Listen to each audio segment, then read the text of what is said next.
a couple of real success stories around the STARS program that I want to highlight. One example is an individual who we recruited. He was unemployed, been a college graduate, but had been unemployed for a couple of years, but was willing to move to a city where we had a position for him. We trained the employer. We got them ready to go with him, and we coached him up as well with some workforce readiness training that we do. He moved to the new city and was ready to start. And on day one, because of a reorg related to COVID, he was presented with a brand new job, not the one that he'd interviewed for. Now, this would be challenging for any individual, but in particular for someone on the spectrum who's used to routine and structure, this would be really challenging.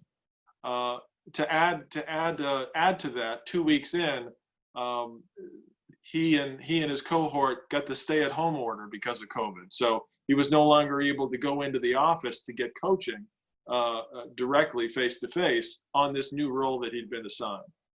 Despite all these challenges, this individual, 12 weeks later, was able to get a full-time job offer and is now doing phenomenally well at that company. So I think this just underscores the talent that's out there and the work ethic. And I can tell you, this was nothing but hard work by this individual. Wasn't easy for him, but he dug in and he was able to make it an absolute win for himself and for the employer. And I'm getting great feedback from them several months later on the work that he's done. A second story around STARS was with a client where, as a result of COVID, we had to run the entire STARS program remotely. And we had an individual who had been working with us for a while, and we coached him up on how to write his resume a little bit better and how to interview a little bit better. And but mainly due to his hard work, he was able to secure an offer despite this 100% virtual situation. He wasn't an individual who'd been unemployed. He was underemployed, as we find a lot of times with some of our folks.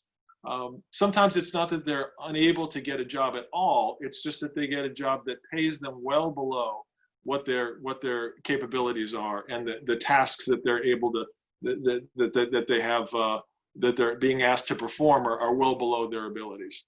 He called me up after day one in tears because he was so excited about working in a supportive environment where the manager had sat down with him and wanted to understand his career goals and where he wanted to go long term. And it was so different from what he'd seen in his past that he just broke down. He was so happy. Now that level of excitement and loyalty for an employer, I don't know how you put a price on that. And for us, it was absolutely priceless as well.